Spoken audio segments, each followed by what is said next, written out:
Nós estamos lendo Os Passatempos de Sri Nrsingadeva, uma leitura do Srimad Bhagavatam, Canto 7, capítulos 2 a 10, com tradução e comentários por Sua Divina Graça, A.C. Bhaktivedanta Swami Prabhupada. Capítulo 5, segunda parte, verso 12. Quando a Suprema Personalidade de Deus fica satisfeito com a entidade viva, devido ao serviço devocional por ela prestado, ela torna-se um Pandita e não faz distinções entre amigos, inimigos e ela própria. Usando de inteligência, ela então pensa: todos nós somos servos eternos de Deus e, portanto, não somos diferentes um do outro. Significado: quando seus professores e pai demoníaco perguntaram-lhe como sua inteligência fora corrompida, Prahlada Maharaja disse: quanto a mim, minha inteligência não foi corrompida. Ao contrário, pela graça do meu mestre espiritual e pela graça do meu Senhor, Krishna, agora aprendi que ninguém é meu inimigo e que ninguém é meu amigo. Na verdade, todos somos servos eternos de Krishna. Porém, sob a influência da energia externa, pensamos que, como amigos e inimigos uns dos outros, estamos desvinculados da Suprema Personalidade de Deus. Esta ideia errônea agora foi corrigida e, portanto, ao contrário dos seres humanos comuns, deixei de pensar que sou Deus e que os outros são meus amigos e inimigos. Agora penso corretamente que todos somos servos eternos de Deus e que nosso dever é servir ao Mestre Supremo, pois então, como servos, permaneceremos na plataforma de unidade. Os demônios julgam todos os outros como amigos ou inimigos, mas os Vaishnavas dizem que, como todos são servos do Senhor, todos estão na mesma plataforma. Portanto, o Vaishnava não trata as outras entidades vivas por amigos ou inimigos, mas, ao contrário, tenta espalhar a consciência de Krishna, ensinando a todos que, como servos do Senhor Supremo, somos todos iguais e estamos desperdiçando nossas vidas preciosas, criando nações, comunidades e outros grupos formados de amigos e inimigos. Todos devem chegar à plataforma de consciência de Krishna e então, como servos do Senhor, sentir unidade. Embora existam 8.400.000 espécies de vida, o Vaishnava sente esta unidade. O Ishopanishad aconselha que Ekatvam Anupashyataha. O devoto deve ver que a Suprema Personalidade de Deus está situada nos corações de todos e também deve ver todas as entidades vivas como servas eternas do Senhor. Esta visão chama-se Ekatvam, unidade. Embora haja uma relação de amo e servo, tanto aquele como este são unos devido à sua identidade espiritual. Isto também é Ekatvam. Assim, para o Vaishnava, o conceito de Ekatvam tem conotação diferente daquela empregada pelo Mayavadi. Hiranyakashipu perguntou a Prahlada Maharaj como foi que este se tornara antagônico à sua família. Quando um membro familiar é morto por um inimigo, todos os membros da família naturalmente tornam-se inimigos do assassino. Mas Hiranyakashipu verificou que Prahlada ficara amigo do matador. Portanto, ele perguntou: quem incutiu em ti essa classe de inteligência? Acaso desenvolveste sozinho esta consciência? Como és um menininho, alguém deve ter te induzido a pensar desta forma. Prahlada Maharaj queria responder que uma situação em que Vishnu é bem acolhido só pode se desenvolver quando o Senhor é favorável. Sa Yadunavrataha. Como se afirma no Bhagavad Gita, Krishna é amigo de todos. Suridam sarva bhutanam gyatamam shantirichati. O Senhor jamais é inimigo de alguma entidade viva, mas sempre é amigo de todos.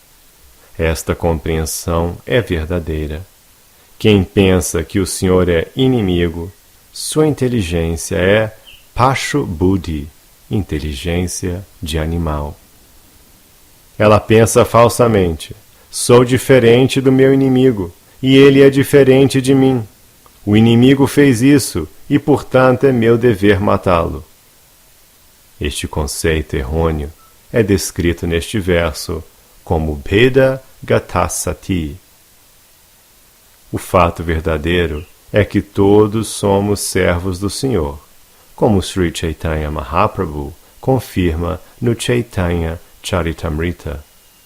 Jiveira Swarupahaya Krishnera Nityadasa. Como servos do Senhor, somos iguais, e inimizade ou amizade estão fora de cogitação. Se alguém realmente compreende que somos todos servos do Senhor, qual a possibilidade de haver amigo ou inimigo? Em prol do serviço ao Senhor, todos devem ser amigos e louvar o serviço que seus parceiros prestam ao Senhor, e não devem orgulhar-se do seu próprio serviço. Este processo de pensar é Vaishnava, o pensamento Vaikunta. Talvez haja rivalidades e competição aparente entre os servos que executam seus deveres. Porém, nos planetas Vaikunta, o serviço de outro servo é apreciado e não condenado. Esta é a competição em Vaikunta.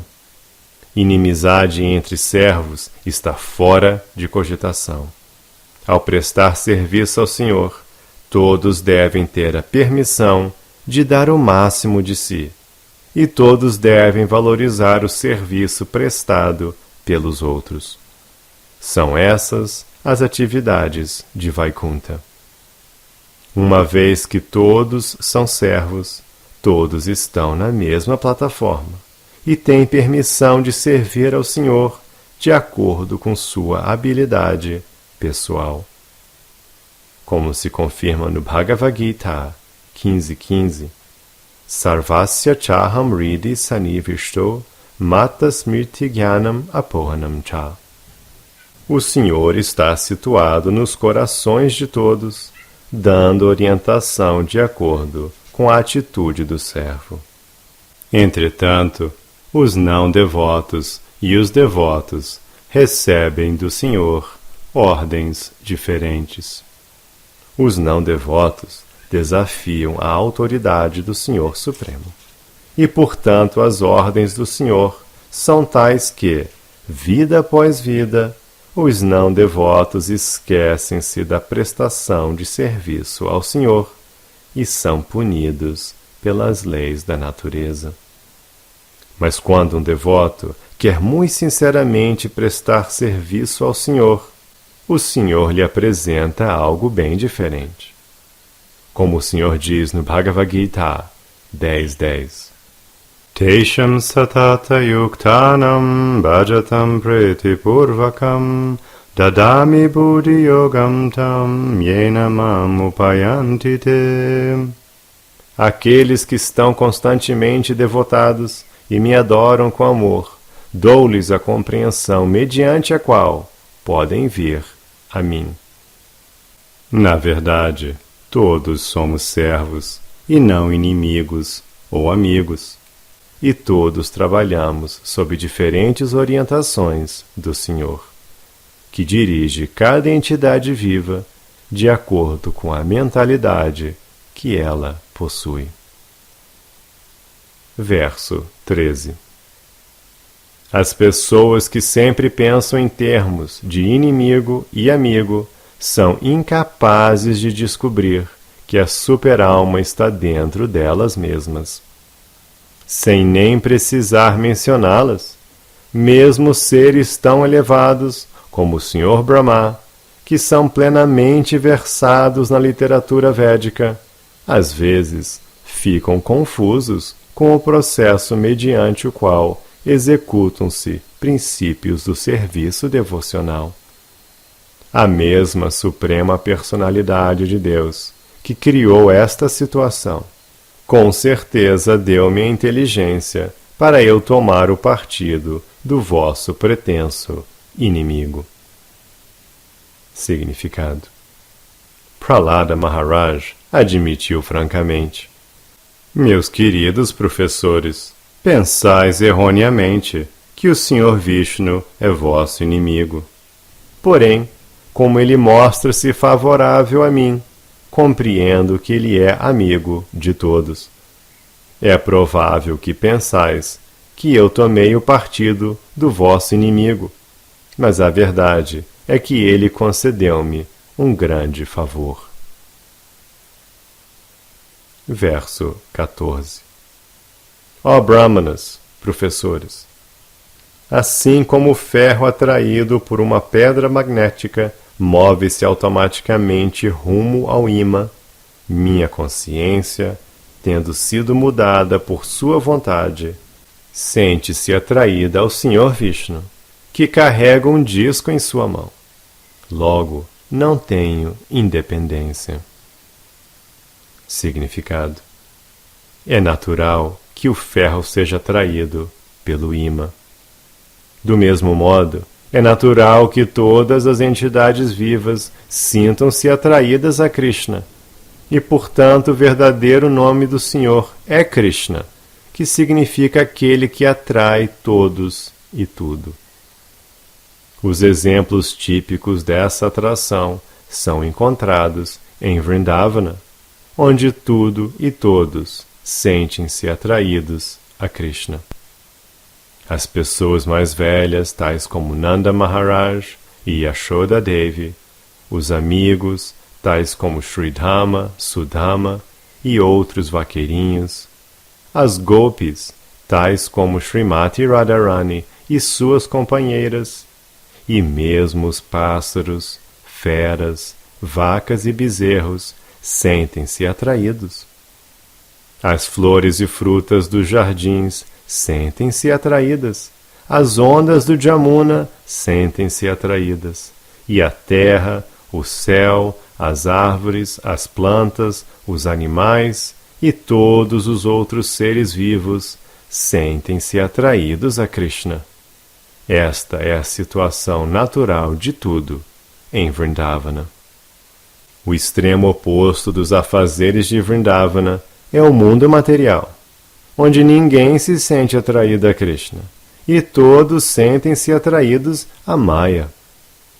Esta é a diferença entre os mundos espiritual e material. Hiranyakashipu, que estava no mundo material, sentia-se atraído a mulheres e dinheiro, ao passo que Prahlada Maharaj, estando em sua posição natural, sentia-se atraído a Krishna.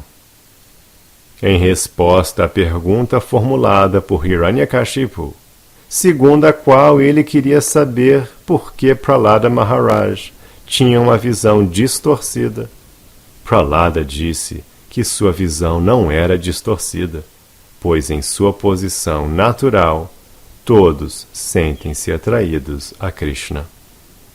Prahlada argumentou que Hiranyakashipu julgava desvirtuada esta visão, porque, contrário à sua natureza, não se sentia atraído a Krishna. Portanto, era necessário que Hiranyakashipu se purificasse. Assim que se purifica da contaminação material, a pessoa volta a sentir-se atraída a Krishna. Sarvopadi vinirmuktam tat paratvaina nirmalam. No mundo material, todos estão contaminados pela sujeira do gozo dos sentidos e agem de acordo com diferentes designações, ora como ser humano, ora como animal feroz, ora como semideus ou árvore, e assim por diante. Todos devem limpar-se de todas essas designações. Então, brotará neles natural atração por Krishna. O processo de Bhakti tira da entidade viva todas as atrações antinaturais. Quando alguém se purifica, ele sente-se atraído a Krishna e, ao invés de servir Maya, passa a servir Krishna, e esta é a posição natural. O devoto sente-se atraído a Krishna, mas o não devoto, estando contaminado pela poeira do gozo material, não sente essa atração. No Bhagavad Gita 7.28, o Senhor confirma isto. Yesham tvantagatam papam jananam punyakarmanam Twedvanda mohanir mukta bhajante mam dridavrataham. Aqueles que em vidas anteriores e nesta vida agiram piedosamente, cujas ações pecaminosas estão erradicadas por completo e que estão livres da dualidade da ilusão, ocupam-se em servir-me com determinação. A pessoa deve livrar-se de toda a poeira pecaminosa acumulada na existência material. Neste mundo material, todos estão contaminados pelo desejo material.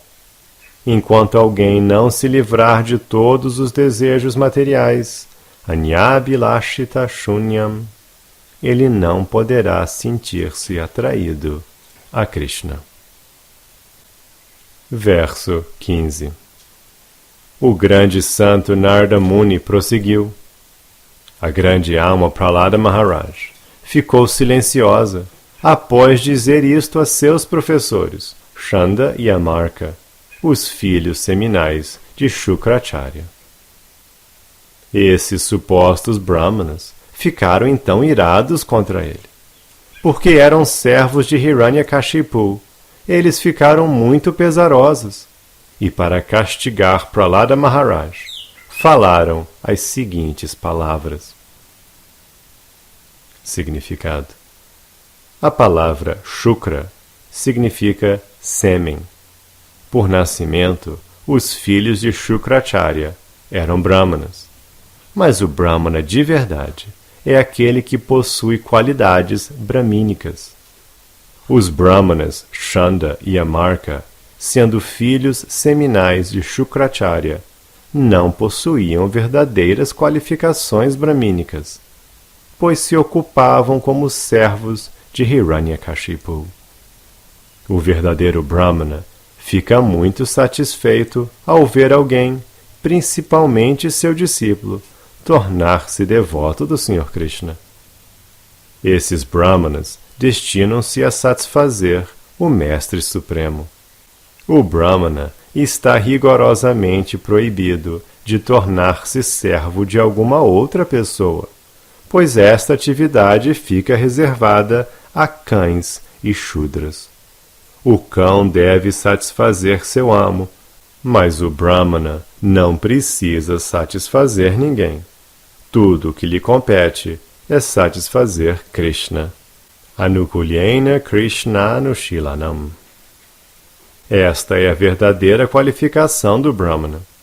Porque eram brahmanas seminais e tornaram-se servos de um mestre como Hiranyakashipu, Chanda e Amarka queriam desnecessariamente castigar Prahlada Maharaj. Verso 16. Por favor, trazei-me uma vara, Este Prahlada está arruinando nosso nome e fama. Devido à sua inteligência perniciosa, ele tornou-se como um carvão na dinastia dos demônios.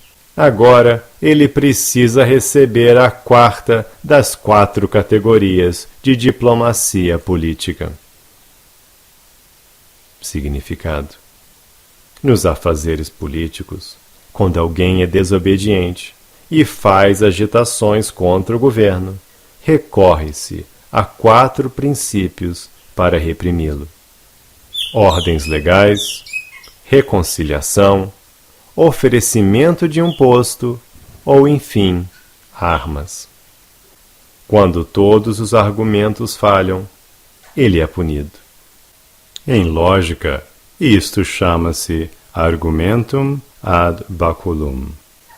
Ao verem-se incapazes de arrancar de Prahlada Maharaj a causa dele ter opiniões diferentes das de seu pai, os 2 brahmanas seminais, Chanda e Amarka, pediram uma vara com a qual o castigariam para satisfazer seu amo Hiranyakashipu. Porque Prahlada se tornara um devoto, eles consideraram-no contaminado pela inteligência nociva e colocaram-no na categoria de pior descendente da família dos demônios. Como se diz, onde a ignorância é bem-aventurança, é tolice ser um sábio. Numa sociedade ou família nas quais todos são demônios, alguém tornar-se Vaishnava, de certo, é tolice. Assim, Prahlada Maharaj foi acusado de possuir má inteligência, porque estava entre os demônios, incluindo seus professores, que, segundo se admitia, eram brahmanas. Os membros do nosso movimento da consciência de Krishna estão numa posição semelhante à de Prahlada Maharaj. Em todo o mundo, 99% das pessoas são demônios ateístas, e, portanto, nossa pregação da consciência de Krishna, em que são seguidos os passos de Prahlada Maharaja, sempre sofre muitos obstáculos. Devido ao defeito de serem devotos, os rapazes americanos, que sacrificaram tudo para pregar a consciência de Krishna, são acusados de serem membros da CIA. Ademais, os brahmanas seminais da Índia, que dizem que só pode tornar-se brahmana quem nasce em família brahmana, acusam-nos de arruinar o sistema de religião hindu. Evidentemente, o fato é que alguém torna-se brahmana através da qualificação. Porque estamos treinando europeus e americanos a qualificarem-se e lhes estamos outorgando o status bramínico, somos acusados de destruir a religião hindu. Porém, enfrentando todas as classes de dificuldades, devemos espalhar o movimento da consciência de Krishna com muita determinação, seguindo o exemplo de Prahlada Maharaj. Apesar de ser filho do demônio Hiranyakashipu, Prahlada jamais temeu os castigos impostos pelos brahmanas seminais, filhos de pai demoníaco. Verso 17. Este patife Prahlada apareceu como uma árvore espinhenta numa floresta de sândalo. Para derrubar árvores de sândalo, precisa-se de um machado, e a madeira da árvore espinhenta é muito adequada para se fazer o cabo do machado. O Senhor Vishnu é o machado que corta a floresta de sândalo, ou seja, a família dos demônios, e este Prahlada é o cabo deste machado. Significado: de um modo geral, as árvores espinhentas crescem em lugares desertos, não em florestas de sândalo.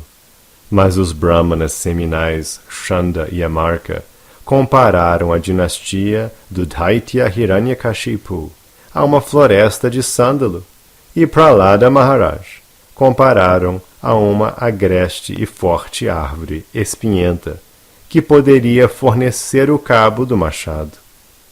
Eles compararam o Sr. Vishnu ao próprio machado. Sozinho, um machado não pode cortar uma árvore espinhenta. Ele precisa de um cabo, que pode ser feito com a madeira de uma árvore espinhenta. Portanto, a árvore espinhenta, que é civilização demoníaca, pode ser despedaçada pelo machado de Vishnu Bhakti, serviço devocional ao Sr. Krishna. Do mesmo modo que Prahlada Maharaj, alguns membros da civilização demoníaca podem tornar-se o cabo do machado e ajudar o Sr. Vishnu. E com isto, toda a floresta da civilização demoníaca poderá ser despedaçada.